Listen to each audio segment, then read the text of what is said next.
My wife cheated on me with our neighbor, and I just found out she's trying to claim half of our $750, $0 house and $250, $0 in savings, after secretly refinancing our home without telling me to cover her lavish new lifestyle.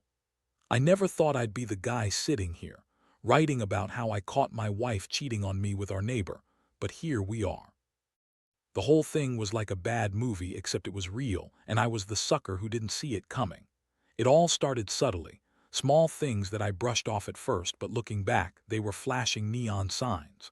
My wife, Lisa, always seemed a little more tense than usual, snapping at me over nothing, canceling plans last minute and suddenly becoming obsessed with her phone. At first, I told myself she was stressed from work, or maybe just tired. But then I noticed the little things. She started locking her phone more often, even when she was in the bathroom or just walking around the house. Her behavior around the house changed, more secretive, more distant.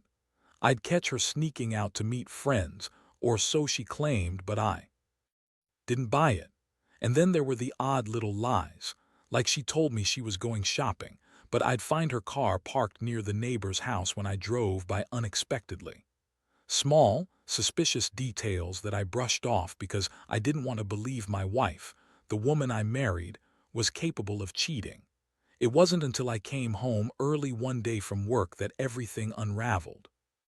I'd forgotten my phone in the car, and as I was walking in, I saw her standing in the living room, her hands on the neighbor's chest, kissing him like her life depended on it. My stomach dropped. I froze, just staring, unable to believe what I was seeing. That moment, the shock hit me like a punch in the gut. It was so unexpected, like I'd been slapped awake from a nightmare I didn't even realize I was living. I watched her pull away, quickly compose herself, and then act like nothing happened when she saw me. She had the nerve to smile at me like she hadn't just been caught in the act. That's when I knew for sure. There was no denying it anymore. My wife, the woman I loved and trusted, had been cheating on me with our neighbor Mike, and the worst part, she was trying to act like everything was normal, like I was overreacting. But I was. I was furious, betrayed, and honestly crushed. The image of her with him, the way she looked so comfortable, so eager, like she'd been doing this for a while, made my blood boil. I couldn't believe she'd be capable of lying so blatantly, trying to convince me that it was just a one-time mistake, that she loved me, that she didn't mean for it to happen. But I knew better. The signs had been there, and now I had proof. I didn't confront her right away. I needed time to process, to figure out what I was going to do. I remember sitting on the porch that night, staring at the house we'd built together, feeling like I didn't even know her anymore. She was bitchy, manipulative, and she'd lied to me about everything. And on top of that, she's trying to claim half of our house, worth about $750, $0, and half of our savings, which are around $250, $0. She's even secretly refinancing the house without telling me, probably, to fund her new lifestyle with Mike. I found out about that when I checked our bank statements and saw a bunch of withdrawals and a new mortgage in her name alone. The whole thing just made me feel sick. How could she do this? How could she lie, cheat, and then try to take everything I worked for like it was hers? That's when my mind started racing with plans. I knew I had to do something. I wasn't going to let her get away with this. I'd worked too hard, sacrificed too much, to have her just take half of everything like she was entitled. And I wasn't about to let her ruin me financially or emotionally. I was furious, but I also knew I needed a clear head. The first step was gathering proof, more than just what I saw that day. I needed documentation of her refinancing the house, her bank accounts, everything that could show she was trying to cheat me out of what's rightfully mine. That's when I started digging into her emails, her bank accounts, and even hired a private investigator just to be sure. I'll tell you this, once you find out your wife is screwing around, everything changes. Your trust, your sense of security, your whole world gets turned upside down. And when she's lying, manipulating, and trying to steal from you, it's a whole new level of betrayal. I knew I had to act fast. I wasn't going to let her walk away with my house, my savings, and my dignity. I was planning my revenge, and I was going to make damn sure she paid for what she did. If you want to know what I did next, just ask. After I started piecing everything together, I realized just how deep her betrayal went. It wasn't just the affair. I was to discover she'd been planning to take half the house and savings all along. I found emails from her, hidden in a folder she thought I wouldn't notice, where she discussed refinancing the house in her name alone, secretly, without my knowledge. She'd been talking to some shady lawyer about splitting everything, and I even found receipts for payments she'd made to a real estate agent. She was serious about taking what wasn't hers, and it made my blood boil. I remember sitting in my office that night, staring at the bank statements and the email trail. My hands were trembling. I couldn't believe how much she'd lied, how much she'd betrayed me. All those years, I thought we were building a life together, working hard, saving, planning for the future. And now I see she was just using me, planning her escape with her lover and my money. The idea that she'd refinance the house secretly to fund some lavish lifestyle with Mike made me sick. I knew I had to do something, but I wasn't sure what yet. The first step was confronting her. I decided to do it face to face, even though I knew it wouldn't be easy. I waited until she got home from work, trying to keep my cool. When she walked in, I laid all the evidence out on the table, the emails, the bank statements, the receipts. Her face twisted into a bitchy sneer, like she thought she could lie her way out of it. She started with the usual bullshit: "You're overreacting. It's not what it looks like. And I was just having fun, it didn't mean anything." But I wasn't buying it. I told her I knew everything, that I had proof. She was planning to screw me over and that I was done playing her game. Her reaction was classic Lisa, bitchy, defensive, and full of lies. She tried to deny everything at first, then shifted to blaming me. "You're just paranoid," she snapped. "You never pay attention. You're always working, always away. If I want to have some fun, that's my business." She called me controlling, insecure, and accused me of cheating myself because I didn't pay enough attention to her. That's when I saw the real person behind the mask. She wasn't sorry, she was angry I caught her. She was trying to gaslight me, make me doubt myself, but I knew better. The emotional was brutal. I felt everything: anger, hurt, confusion, and a deep sense of betrayal. I trusted her with everything, and now I saw she'd been lying to my face for months. I kept thinking about all the nights I came home tired, trying to build a future, and she was out sneaking around with Mike. The thought that she'd been lying to me, pretending to be the perfect wife while secretly planning her escape, was almost too much to handle. I remember sitting there, trying not to cry, trying to hold it together, but the pain was overwhelming. I kept asking myself how I missed all the signs, how I didn't see what was happening right under my nose. But I knew I couldn't stay stuck in that place. I had to decide what to do next. I couldn't keep living in this nightmare. I told her I was done, that I'd file for divorce, and that I'd fight her for every penny she was trying to steal. I made it clear I wasn't going down without a fight. I had the proof and I was going to use it. I also told her I was going to take control of the house, the savings, everything she was trying to claim. She scoffed, calling me a bitter idiot, but I didn't care. I was done playing nice. Over the next few days, I started talking to lawyers, gathering all the evidence I could. I wanted everything documented: her refinancing, her emails, her shady dealings. I also hired a private investigator to follow her and confirm her meetings with Mike. I needed to be sure I had all the facts before making a move. The more I found out, the angrier I got. She'd been planning this for months, maybe longer.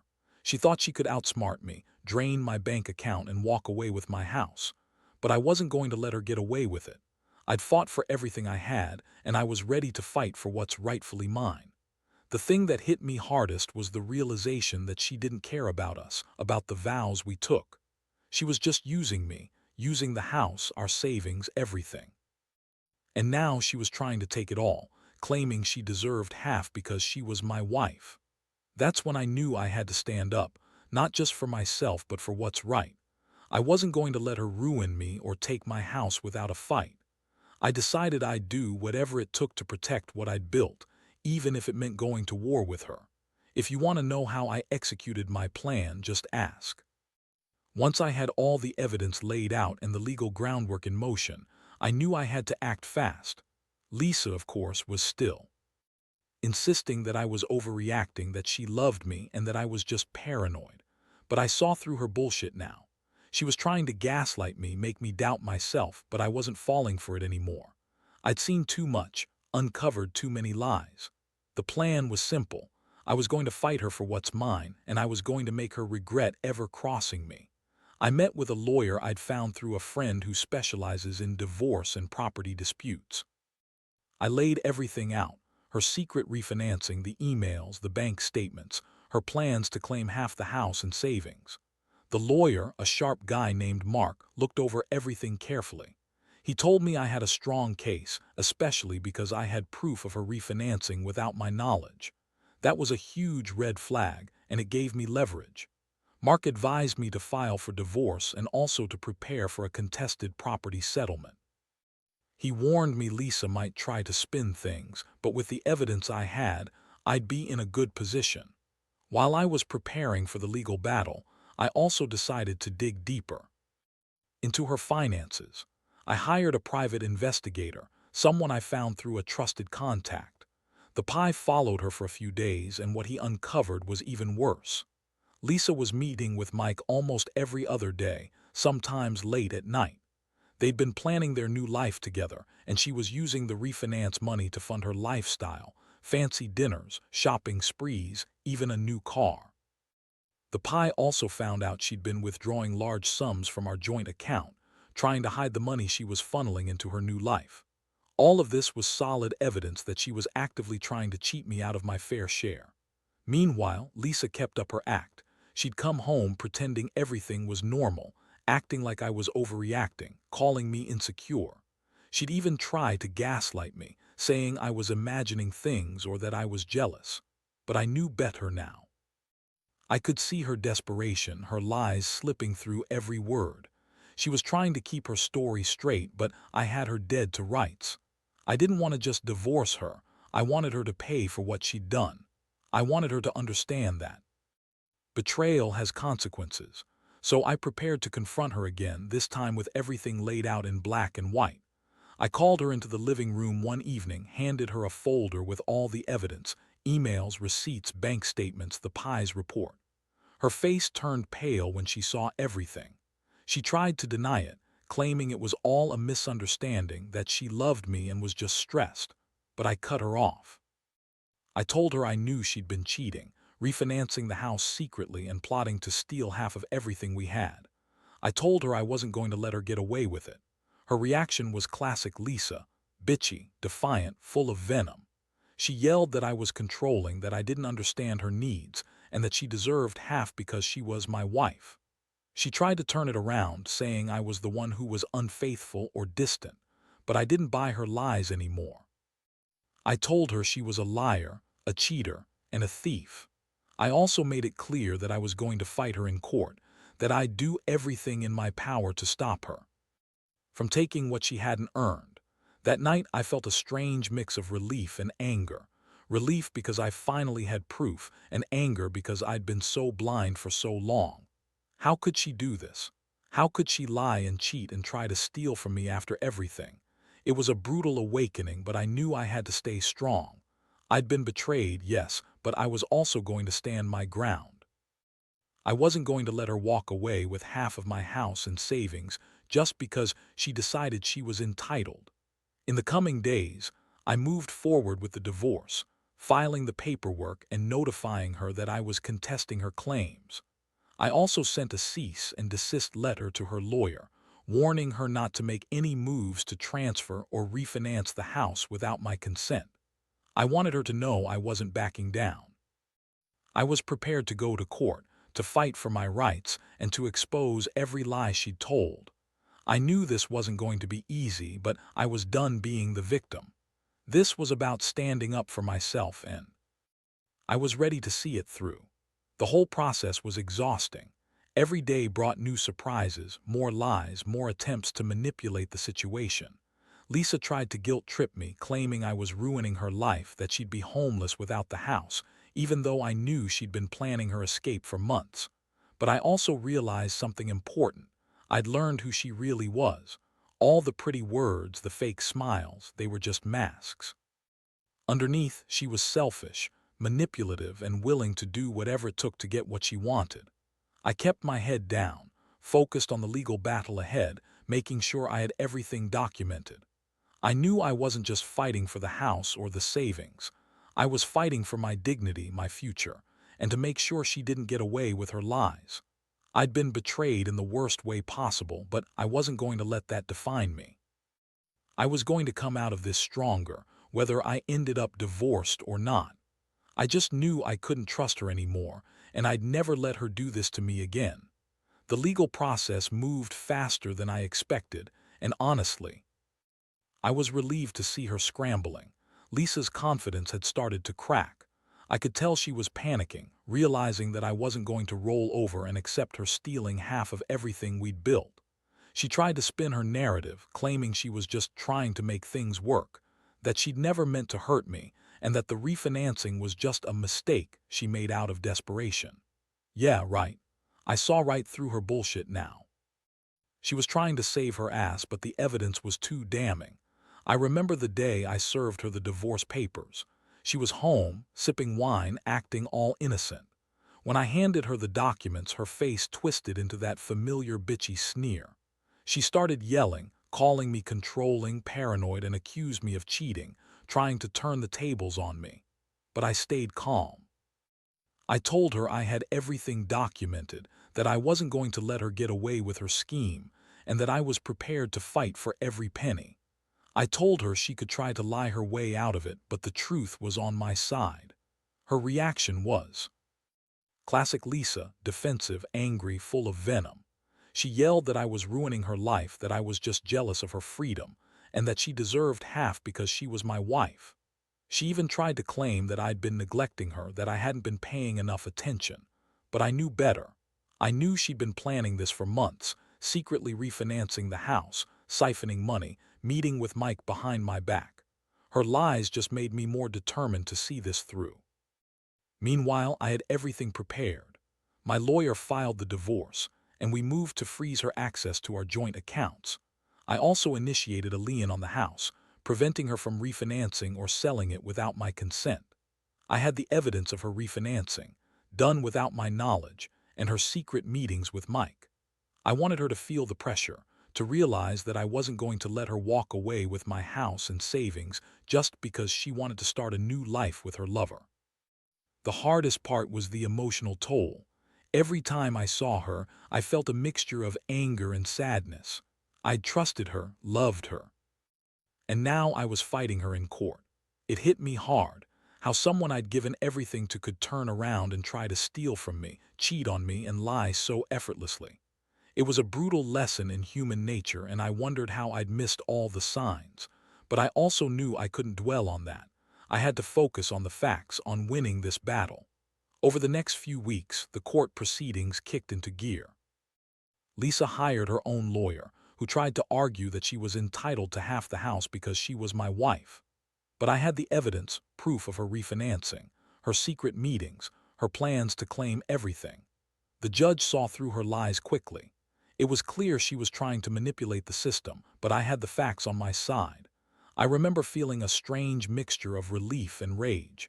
Relief because I was finally fighting back, and rage because I'd been so betrayed. During this time, Lisa kept up her act, acting like the victim, crying about how unfair everything was. She even accused me of cheating, trying to distract from her own lies. But I didn't fall for it. I stayed focused. I knew this would come down to who had the proof, and I had it all. I also made sure to document every interaction, every lie she told, just in case it was needed in court. I wasn't going to leave anything to chance. One thing I realized during all this: she was desperate. Her bitchy attitude, her manipulations, they all stemmed from her realizing she was losing control.